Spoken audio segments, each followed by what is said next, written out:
Hello, welcome once again. I'm Imran Garda and you're in the stream. Today, the independent report on Bahrain's unrest is out, but will it heal national rifts or cause greater divisions?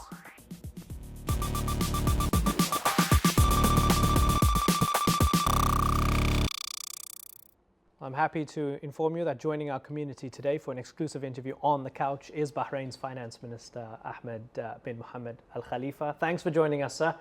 It's a pleasure. Well, since the stream's launch, Bahrain has remained the most requested topic with our community. You've wanted us to cover it and we're covering it. Of course, it's a critical time for the country. Some 9 months after unrest began, the Independent Commission of Inquiry tasked with examining the protests and the government's crackdown was released today. Among its findings, you'll be fascinating to know in what is a fairly strong report: detention without cause, forced confessions and systematic torture. Of course, these are some of the images from Al Jazeera's documentary Shouting in the Dark, which was fairly divisive as well. Now, the report had also noted a culture of non-accountability and had suggested that the Ministry of Interior get human rights training and that public officials be held accountable. But the report did not name those directly responsible for abuses. King Ahmed responded by saying a task force would work to implement the Commission's recommendations. In anticipation of today's release, Bahrain's human rights organizations had released their own reports. They want an end to sectarian discrimination and a new and independent judiciary. They're also calling on the US and Europe to end their support for Bahrain's security structure. Now, already some activists are calling for major demonstrations to test the Bahraini government's commitment to reform. So, where will all of this lead? Let's discuss it. Of course, Minister Al Khalifa is here with us to take your questions and your feedback. Helping us with that today is Latoya Peterson from racialissues.com. She's filling in for Ahmed as our digital producer for the day. Latoya has been following your feedback since the very early morning. And next to her, back with us today as our guest host is Steve Clemons, editor-at-large for The Atlantic. Steve, welcome back to the stream. Look forward to good to be with you. Hearing your thoughts and you chiming in with questions and comments. Sheikh Ahmed, from the outset, do you endorse the findings of the Commission? We welcome the report this afternoon, and we think it's an important step. The Independent Commission took it upon itself to actually conduct its own investigations and produce a report. The report has information that in some instances is very negative and is very sad. But it is also important to note that we are welcoming the report because it will outline all the areas that need to be changed, all the areas that need to be improved. We all hold ourselves to a very high standard. And it is important for us to show the world that with this clear independent report, we will look at all areas that need to be fixed, and we will use relations with our friends around the world to help us in capacity building to make sure that we're implementing the recommendations that are in the report. One of the things in the report which stood out for me immediately was that the report said quite clearly and categorically that there was no Iranian link to the protesters. During the uprising, members of government had claimed that Iranian hands were behind the protesters, behind the uprising. You yourself were asked by Voice of America here in April as well, and you made a tacit link to Iran. You said Iran's doing what it's doing, but we want Bahrain to solve its own problems. Do you accept that there was no Iranian hand whatsoever in the uprising? We have to see that the media reports on the bombardment that Bahrain had over a period of time now is not helpful to Bahrain. Iran is our neighbor. We'd like to live with our neighbors in peace. But also statements by clerics, statements by officials should also be limited to, we are dealing with our issues and we are using relations with our friends to be able to deal with those issues. So to us it is very important to say to a country like Iran, we have a long history which we need to make sure that we would deal with our issues in our own country between us and our people. And we are doing it publicly. We are not doing it privately. We're doing it with the people through things like the national dialogue and through things like this report, which is stating clear statements on many issues that we are going to deal with. Some of the things in the report we don't like, But these things, it's important to bring them out and then deal with them. Okay, but there is a big difference between, initially claiming Iran was behind the protesters and saying that the Iranian media had some sort of negative bombardment. On that note, if you'll allow me, I'm going to play another clip from our documentary film, which shows the media bombardment from within Bahrain, the state media, at the time of martial law and that state of emergency that was implemented, to show the kind of witch hunt that was taking place in Bahrain. The people retreated. And state TV had a message for them.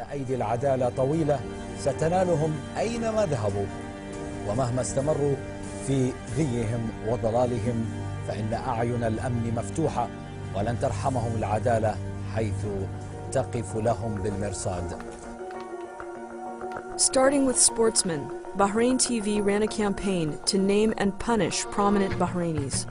اللي ما كان مع النظام فهو ضد النظام. نعم. National football stars were called on the phone and shamed on live TV. هل ذهابك للدوام تعتبر خطأ وإساءة؟ ما أكون في مكان في صور جلالة الملك على الأرض، شنو مبررك الحين؟ هل اللي سويته ذي غلط؟ ولكن أنت شاركت في شيء غير قانوني، شاركت في مطالب غير حقوقية. Players were called out as national traitors because they attended democracy protests. فقدت انتمائك لوطنك. كل من حاول أن يتحدث بس بإسقاط النظام راح يتحاسب. ما نبي عفو. So looking at Bahrain's media, do you regret the behavior of Bahraini state media at that time? I think what's important to note is that the report outlines a lot of issues that went on during the period February and March. And it is very important to note that the report issues critiques in several areas. We will deal with all these issues.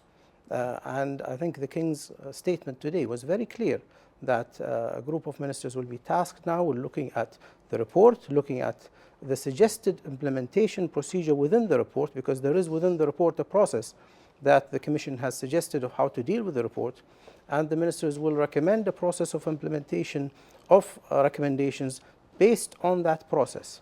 We are dealing with this report very seriously, and all the issues that are dealt with in that report will be dealt with professionally, and it will be a very public affair.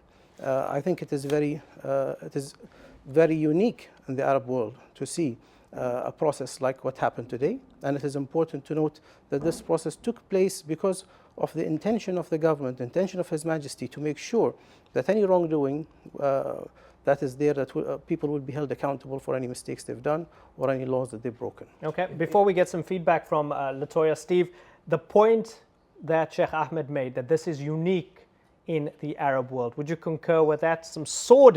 A list of sordid details in this report, which was funded and commissioned by the government itself. I think as far as I've seen, there are very few governments in the Middle East, North Africa region that have submitted themselves to this kind of serious review. And that's why there was so much doubt, frankly, that this would be a reasonable and fair report. I think you could probably find cases in Morocco or others where you see a deeper level of reform. But I did want to pose one question, if I could, to Sheikh Khalifa, which is, as this was building, the Crown Prince tried to make an offer to the opposition group. So part of this report is also raising questions about the opposition and suggesting it may have been a mistake not to have pursued that.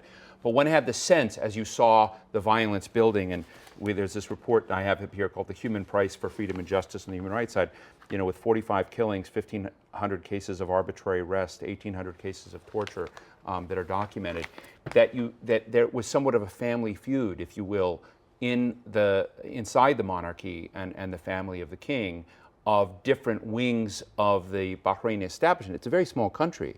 And so when you see this level building, monarchies are complicated, families are complicated, but it seemed very clear that there was one dimension of the royal family that wanted to try to find a more humane and I would call it progressive way out of this. And then you had hardliners. And to some degree, that hardline element comes out very, very strong in the independent commission report. So is there anything you can share with us about that tension inside the government? From the beginning, the intention was to sort out any challenges and protests in a peaceful manner. And that's why the king tasked the crown prince with that process. Unfortunately, after several attempts and waiting for a long time, nothing really materialized. Law and order started breaking down, and the killing of some guest workers really started making the people, whether Sunnis or Shia, worried about the state of law and order. That is the time where the National Safety Act came into force, and the military came in to help with security services. Although the clearing of the roundabout, do you actually regret that at all, given the report, given the aftermath? Do you regret that there was that state of, you say state of security? The fundamental right. It was martial law, essentially. No, it is not martial law. It is national safety, which is different from martial law. The fundamental right to a human being is right to life. And when that right is threatened to people, then it's the main duty of a state to enforce security. Dialogue, political process is taken through dialogue, which the Crown Prince has invited everyone to be part of and to develop. That did not take place because societies like Al-Wafaq Islamic Society did not want to be part of that process. Okay. Let's get Latoya in with some of our feedback from the community. We've got a great comment to start out from Matar. This is Matar from Bahrain. Today, Bassoon spoke about a lot of findings, and he gave a lot of recommendations. I believe that those recommendations, they are implemented, will be in a better position. I have a question to Sheikh Ahmed. Do you believe that we have a problem in the representation of the people? And do you have a problem with the judiciary system in Bahrain? What are those problems, and is there a clear roadmap to solve those issues? Mr. Matar was a member of parliament. Mm-hmm. And during that time, he and other members of parliament contested a lot of issues. And we worked with them on many issues. And that's how the relationship between government and parliament should work. In a public way, debating and reaching conclusions that are sometimes not in agreement, whether fully benefiting what the government wants or what the members of parliament want. But that debate is what it's all about. The report itself is looking at all these issues. And there is another area that is very important for us to note, which is the national dialogue.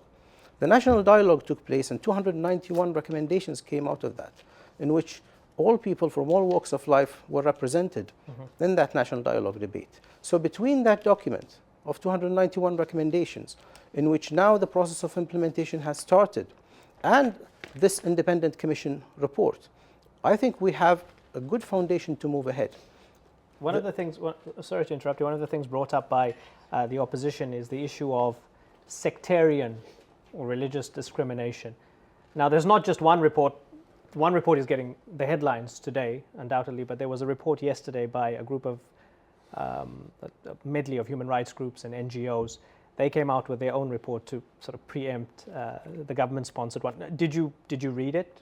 Have you got any other reports? I think people are free to issue reports whenever they feel they want to issue reports. What's important is, if we're talking about Sunni Shia sectarianism, we have a deputy prime minister who's a Shia. The minister of oil is Shia. The first minister of finance was Shia. People are in different positions at different times. What's important is we are Muslims in Bahrain, whether Sunnis or Shia. If we have the ability to have a Jewish ambassador in the US and a Christian ambassador in the UK, what's the big difference between Sunnis and Shia? That's absolutely true, but in the context of this, I mean, that's irrelevant in the context of this, given at the time of February, March, for example, I mean, I might as well just give this to you here. It's called Bahrain, the Human Price for Freedom and Social Justice, a joint report on human rights violations in Bahrain. It's 80-odd pages. The reason I ask this is because there's the issue of accountability. The report sponsored by the government and overseen by Sharif Bassouni talks about accountability for whoever was involved in committing crimes. Now here under religious discrimination, and I've highlighted it, I might as well just give it to you here. It says senior officials like Justice Minister Shaikh Khalid al-Khalifa does not deny the ordering of destruction of mosques, only debates the legality of that order. And it also talks about these orders were carried out by Commander-in-Chief of the Bahrain Defense Force Sheikh Khalifa Ahmed Khalifa, and Commander of Peninsula Shield Forces Major General Mutlaq Salim Al-Azma. So, I mean, you can have a look at it. It's over there. That's in the executive summary. The point being that if there's going to be accountability, there's going to be accountability to people who are members of the royal family, people who are in senior positions in Bahrain. Are you committed to that? I think the report that is issued by the independent commission and the results of the national dialogue are things we are definitely committed to. Anybody, and it is in His Majesty's speech today, anybody who's found guilty of violations of Bahraini law will be held accountable to those violations. It is very important to note, as I said, this was a process that is very public, and the implementation of recommendations in that report will also be very public. Parliament will be part of it, the public will be part of it, and the world will be part of it. Because we also understand in implementing a lot of the changes that we need to go through, we will need capacity building on many issues. And capacity building means we will also tap our friends in different countries, we'll tap international organizations for assistance in building not only the legal structure, but also the understanding, the training, and the acceptance of a lot of what the report talks about. So it is important to know. What about prisoners that are still being held? I'm just, as I'm looking at Twitter right now, I'm reading, and I don't know this gentleman, but I'm reading about Ali Aghanmi, the first Bahraini policeman who resigned police force. But are there prisoners from this incident still being held? And should they not, in the spirit of reconciliation, in the spirit of because we know they've been basically, treated badly now. Yeah. I mean, if you read the report, we know they've been treated badly, but they're still in prison. So what's going to be done? There's a lot of recommendations in the report. I think what's important is now looking at how the process going forward of implementing recommendations will be. Now, some people have committed violations of law. I mean, it is not everything that is the government's fault. I don't think when you read the report, that's what you get. Undoubtedly, there are targeting of Pakistanis as well. Well, there is those members criticism of of the the forces. opposition. Yes, no doubt. There is criticism for all sides. It is important going forward, when we look at that process, we understand that it is our sincere objective to implement recommendations and to make sure that the recommendations from this report and the national dialogue will be taken very seriously and will be publicly addressed. This is what is important. Now, everybody who has committed a crime have a right whether to go to court, and after that, the right to appeal. Right. And I think people have to understand even if it's at the highest level of government. What we looked at in terms of the report so far, talking about issues, it identifies individuals who've committed crimes. But whoever is found, and it is clearly addressed in His Majesty's speech today, whoever is found to have committed crimes will be held accountable. Okay. Now, Minister, I have a couple questions. One of the things that we talk about a lot, particularly in the States, is how do you start to dismantle different types of oppression? And what we've been seeing from both the feedback and from the different reports is that if there is kind of a systemic portion of religious discrimination that's happening, holding people accountable is the first step. But then how do you tackle the structures that made it in place where it was possible for people to keep perpetuating this kind of system? I know that we're still into the first day of the report, so there's definitely a lot more things to be discussed. But how are you looking at Bahrain's structures at this moment and, in terms of moving forward? I think there was no mention specifically of the word systemic. They're systematic. Systematic. And systematic means that somebody gave orders. Which is fundamentally different from systemic. So what is important is looking at, we as Bahrainis need to move forward. And democracy is a journey. It's a path that we all have to go through. Part of it is in our laws. Part of it is in how we treat each other. But also it's the education system, and it's how we treat each one of us. And it's the process, and this is why I mentioned earlier, we will need not only people who will help us with modernizing our laws, but will help us on capacity building of understanding. It's education, and it's training, and it's making sure that there are clear regulations to deal with different issues. So it is very important that we put these things in place to move ahead. And Definitely. This is why the implementation committee... On that note, hold can we jump to Latifa, because she's speaking directly, her question speaks directly to that last point. Play that out for us. Yes, let's talk about, let's listen to Latifa and what she said before we jump back in. Hi, my name is Latifa Matar and I'm from Bahrain. My question is, the president of the BICI suggested that Bahrain create something similar to a Truth and Reconciliation Committee to help Bahrain move forward. So I would just like to ask you if that's something that the Bahraini government is willing to do, and if so, is it feasible at this point in terms of the circumstances that we are currently in? Truth and reconciliation. I think what the process right now is that a group of ministers will be looking at the report in detail and the recommendations, including the recommendation of how to start implementing the report. And therefore, something will be suggested in detail in the next cabinet meeting, and that will take care of setting up the process and methodology of how we're going to be dealing with recommendations in the report. Steve? You know, Shaikh Ahmed, we're just down the street here from the Capitol, and sometimes when I'm meeting with Republicans, I encourage them to think about putting themselves in the shoes of Democrats, and Democrats doing the same things. A few years ago, I talked to a Saudi prince who went to Georgetown, who told me that one of the most impactful times that he had is when his professor, then Father Healy, made them write a report defending the opposite of what they had argued in a paper. So he had to take Israel's view of the world and do this. And I guess my question to you is, if you put yourself in the shoes of the Shiite population that has been largely a part of this protest, what would you say, what would you think in their shoes, their expectations, their horizon of hope and activism should be? Well, I have a lot of Shia friends and Sunni friends. And something more important to me, it is my country. And I would like my country to be talked about more in economic progress and what is achieved on the world stage, rather than my country being talked about with the details of what came out in the report today. What is important for all of us as Bahrainis is to look at where we are right now. What is important? We have a national dialogue with 291 recommendations that will make political changes and make changes across the country. And that's the will of a significant number of people that sat and debated. And we have a report that is issued by an independent commission of experts with a lot of recommendations that we think this will enhance us as people and as a country. What is important is we all come together now, and instead of continuing to criticize each other, to now start working together on implementing those reports. And the world is watching us. We made sure the world is watching us. Shaikh Ahmed, sorry to interrupt you. There's 2 minutes left on the program. Steve mentioned we're just down the road from the Capitol.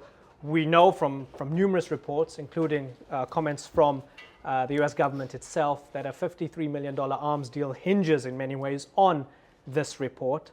And the fact that perhaps the United States is looking to Bahrain to show gestures that it's serious about, accountability and all these things you're talking about relating to those events of February and March. The cynic would say that's the whole reason you're here. It's to prove to the United States that Bahrain is friendly, Bahrain is nice, Bahrain's not brutally suppressing its own people, and that it should be business as usual, starting with the $53 million arms deal.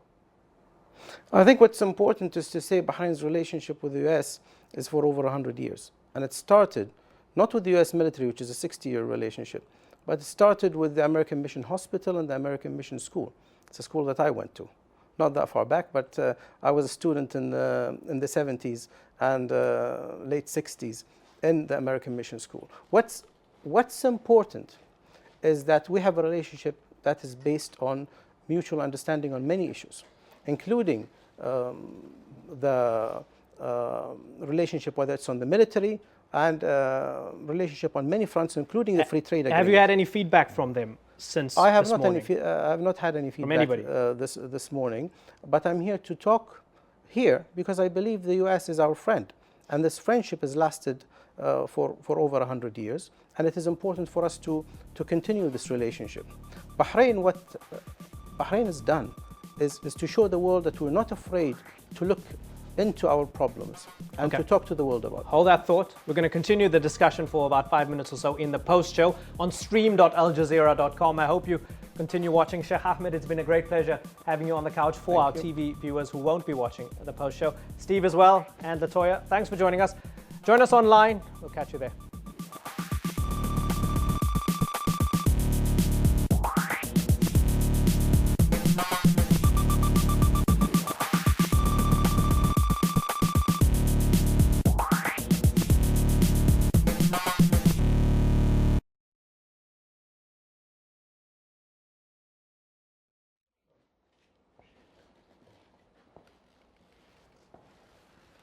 Welcome back to the post show. We've got Sheikh Ahmed bin Mohammed Al Khalifa and Steve Clemons here as well, and Latoya as well, talking Bahrain. Sheikh Ahmed, I'll allow you to finish your point about Bahrain-US relations.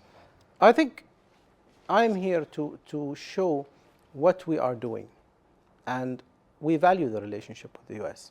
And we think it's also important for us as we deal with our own challenges and problems, and as we talk to our people and work together with all of them on making Bahrain a better place and dealing with all the issues on the ground, that we also talk to our friends and show them what we're doing. And we also show them what we are about.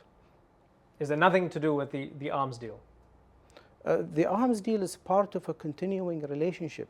It's the same as buying aircraft, the same as buying general trade, as anything else, but it's also an important link in our relationship between our two countries, and it's also part of our mutual defense within that area, whether part of the GCC or part of our relationship with the US Fifth Fleet. Okay, Latoya? Definitely. We got a great question from Adnan, which is again about the future of the country and where it's planning to go. The BIC wasn't formed to create any political solution or reconciliation. It was solely formed to expose a human rights issue in Bahrain. So why do you expect it to solve the political issue and answer the political demands of the people? On Twitter, we're seeing a lot of questions about accountability, particularly for the deaths that have occurred during this time of turmoil and during this time of crisis. What is the government planning to do to address and start to rebuild this faith between the people and their government?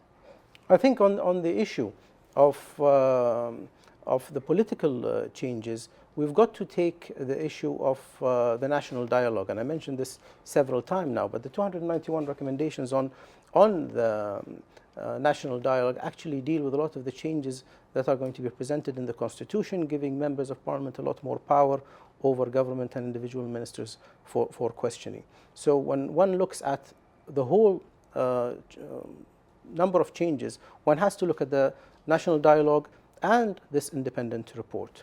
In looking at what has happened in terms of cases, unfortunately, we can't bring the people who've passed away and the people who paid with their lives on either side, even on the police side.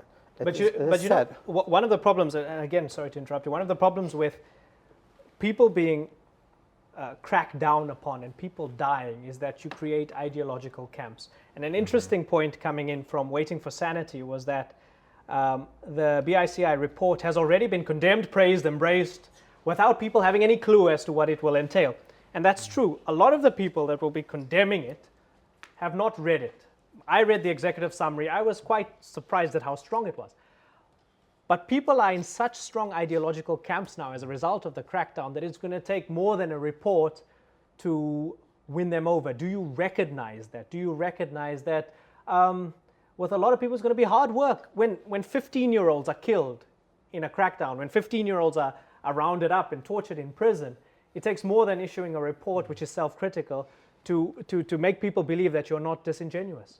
One very important thing is we have to go back in time to the point when the Crown Prince was extending his hand for everyone to come around the table and to discuss. That got to a point where public safety was at risk. It's very easy to now look back and say this was a crackdown, but it was also a process which protected a lot more lives had this has erupted into violence between Sunnis and Shiites. So it's also important to look at the whole process and not to just look at events today, looking back at what happened. One has to live through the different events at different times. What we have now is two very important documents. One is the national dialogue, and one is this report that really sheds light on a lot of issues. What's important for every citizen, no matter how hurt he is by events, is we need to come together as a country and start building our country again. Mm-hmm. That is the message that I think is very important. It is sad when people have lost their life. Yes, it's going to take more work by everyone. No financial reward will ever justify or make amends with somebody who's lost his family member. But it's also important not to have people incite these young people to go and demonstrate in such instances. We need to face our problems and deal with them by talking to one another and coming to conclusions which will help all of us. Okay. We got another question coming over Twitter. Yeah, okay. Coming Latoya and then Right. We have another question over Twitter. Ali Boymay, who wants to know, can we ask the minister about Prince Salman's role in the crackdown? A lot of people have been asking about holding people personally accountable and with what's happening. So can you talk a little bit about kind of identifying who was giving the orders and who played key roles? I'm not privy to specific names and specific orders, but what I can tell you is that at a certain point, it was very obvious that if there was no police intervention to make sure there is peace, that this would have erupted into more violence. One of the other interesting questions and dimensions of this was the invitation of the Saudi forces inside the government. Yes. And at the time, part of the excuse for that was the fear that there had been Iranian involvement, which this report says there was no evidence of that it is found. I'm interested, as you look forward, has this changed, damaged, tainted the notion that one GCC member can be asked another, that rather than this being a defense against external threats, this is fundamentally a deal to kind of hold, internal forces together? Okay. The Desert Shield is actually part of the union of the GCC states. We work together on many fronts, including work on monetary union, customs union. We have worked together in several fronts for many decades. The Peninsula Shield is actually comprised of all the GCC states. And we are all part of it. And when it moves within any one of the GCC states, it's moving within territory of the countries that it's supposed to serve. Being there in Bahrain during this period was at the request of Bahrain to protect our borders while our security forces were dealing with other issues. And they were not involved on any level with events in Bahrain. I want to bring up the issue of social media because it's addressed in the BICI report. It says, the Commission is aware of the impact, and I'm going to summarize some of this because it's a lot. The Commission is aware of the impact of the use of social media, such as Facebook and Twitter. The sharing of information may be liberating, but exaggeration and even misinformation disseminated through social media may inflame reactions to events. The Commission examined some of the tweets that were retweeted repeatedly and which appear to have been influential in Bahrain. It talks about exaggeration and misinformation, some highly inflammatory. So this is looking at it from the perspective of the opposition, saying there was some, exaggerations. But on the other hand, the next point it makes, it says the Harhoum Twitter account targeted anti-government protesters and even disclosed their whereabouts and personal details. Harhoum openly harassed, threatened and defamed certain individuals and in some places placed them in immediate danger. And we saw that with Facebook accounts as well, which is featured in our documentary, Shouting in the Dark, which obviously opens up the question of how is Bahrain going to deal with the issue of media in a broader sense, besides just what's on television, issues like Twitter, Facebook, social media, because we know that social media was used as part of the crackdown and this kind of witch hunt, give us the address of opposition members so we'll go and get them. And on the other hand as well, the report's saying that some exaggerations had occurred from opposition members. What's your take on this? Well, are you just going to leave it as it is, or are you going to address it to ensure, particularly from the position of this Harhoum Twitter account and those other accounts which incited people to go after opposition members? What's the commitment from the Bahraini government to sort this out? The commitment is exactly what I said earlier. When we look at implementation, we will also call on our friends and see how they deal with things in their own countries. And we will look at how these things are dealt with, whether through international organizations or through different countries. And we will make use of assistance from different countries to help us in actually upgrading regulations to make sure that our regulations are in line with the best regulations that are out there. We are not going to try and reinvent laws. We are going to look at where the best practice is in every area, and we're going to make sure that this best practice is actually implemented in Bahrain. But not only in laws, but in the way we practice those laws. Now, Minister, how often are you all in the government monitoring social media in terms of trying to maybe take a temperature of what's going on? So currently we have a tweet up now from Anwar Al-Fatmiyah, who's saying, our village is under heavy attack of tear gas right now. That was 15 minutes ago. And they specifically tagged this Bahrain and the stream to try to get our attention and so that we would convey this to you. Are you planning on using social media to continue to stay in touch with your own citizens? Because clearly they have a lot that they want to say and they want you to know when things like this are happening. What's more important, we want to stay in touch, but what's more important than Twitter also and social media, we want to be in touch with the people through members of parliament and through direct links with our people. Bahrain has 1.2 million citizens. 56% of them are foreign guest workers and their families. The rest are just under 600,000. We can stay in touch with our people and they can talk to us directly. And as I said, the most important point right now is for all of us to use this opportunity right now to work together to make sure that we build a better Bahrain for the future.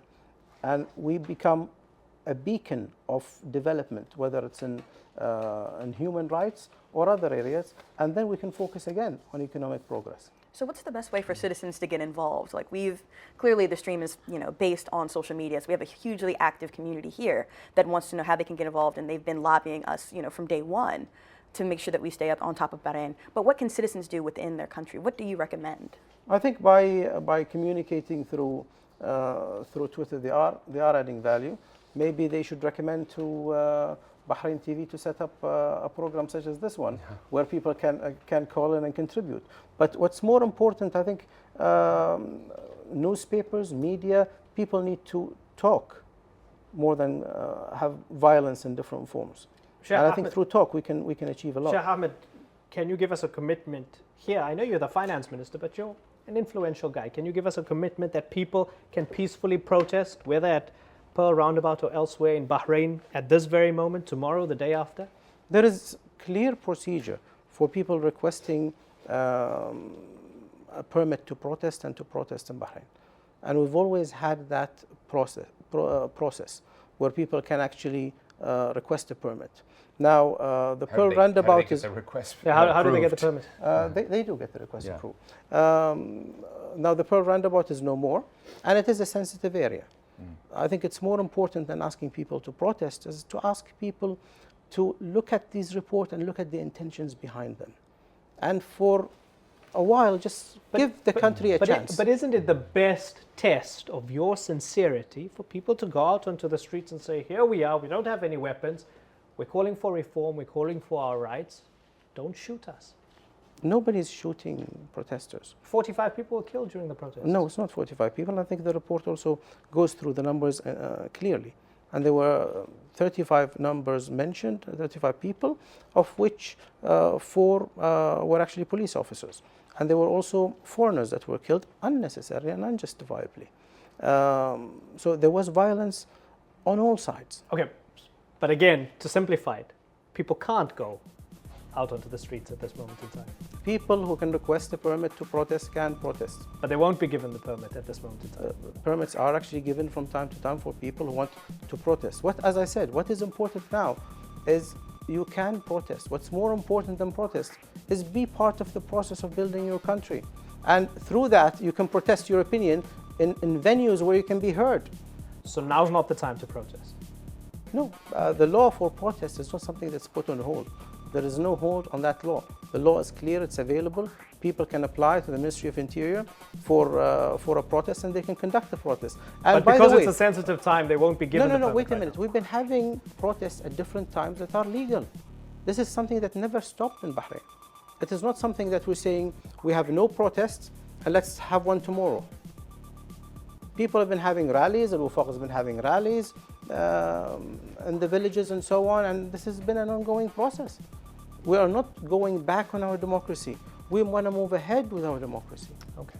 Shaikh Ahmed bin Mohammed Al Khalifa, the Finance Minister of Bahrain, thank you very much for joining us on the Orange Couch in the stream. It's been a great pleasure talking to you, and we appreciate the transparency and the opportunity you gave us to question you as well. Thank you. Steve, thanks for joining us. Hope to see you again. Thank you very much. Latoya, we'll Great see you tomorrow, always. no doubt. See you tomorrow. Yeah, Thanksgiving special tomorrow. So thanks for joining us on the stream. You can watch a rerun of this on stream.aljazeera.com in just a few hours' time. See you next time. Bye-bye.